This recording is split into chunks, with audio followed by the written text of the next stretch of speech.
одоо энэ үндсэн хуулийн 44-ийн 1 бол яг энэ итгэл хүлээлгэх гэж байгаа энэ асуудал хоёр бол ерөнхийдөө бараг зөрчилдөж байна.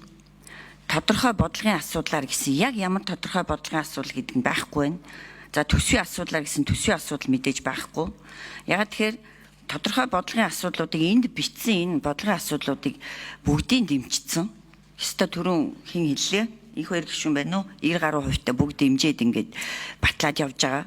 Тэгэхээр ямар бодлогын асуудал гацаад байгааг дахиад ойлгосонгүй би бол хувьдаа. За тэгээд маш тодорхой түрүүн асуулт асуусан боловч тэгээд яг хаана гацаад яагаад байгаа нь ингээд тодорхойгүй үлдлээ. Ер нь гацаагүй шинжтэй юм шиг байна. Гацсан бол их хурл өөрөө л гацаасан байна. Их хурлын одоо субъектүүд байнгын хороо юм уу мэдэхгүй. Яагаад оруулж ирэхгүй байсан. Тэр бол одоо сөрөг хүчнтэй ч юм уу ямар ч хамаагүй юм байна. За дээрээс нь ардчлан нам бол маш сайн ажилласан гэдгээ бас хаана хүлээн зөвшөөрлөө. Хамаг чухал асуудлуудыг барьж аваад ажилласан гэдгийг бас хүлээн зөвшөөрлөө. За тэгээ эцэст нь нэг ийм надад сонирн бодол төрөөлүүлдлээ. Монгол улсад ер нь төрийн залгамж чанар, залгамж халаа гэж бараг байхгүй юм биш үү? Оюун эрдэнэ гэдэг ерөнхий сайд бол ер нь Монгол ардын нам юм байна. За бүр цаашлбал төр юм байна. Тэгээ оюун эрдэнэ ерөнхий сайд байхгүй бол Монгол төр гацах юм байна. Монгол төрийн бодлого алдагдах юм байна. Энд залгамж чанар гэж юу ч байхгүй юм байна.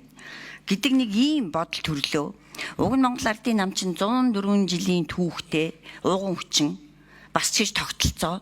Энэ өнгөрсөн хугацаанд бүх асуудал бол Монгол ардын намтай холбоотой Монгол улсын түүх, алдаанч тэр, оноонч тэр 21 оны хувьсгал, 24 оны үндсэн хууль анхны алдаатай оноотой ч гэсэн.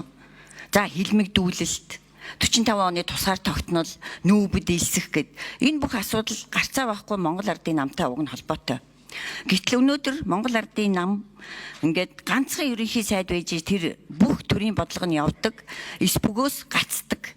Нэг ийм юм руу орж байгаад харамсаж байна. Монгол ардын намд маш их харамсаж байна. Ийм л одоо бодол төрлөө дөө. За баярлалаа.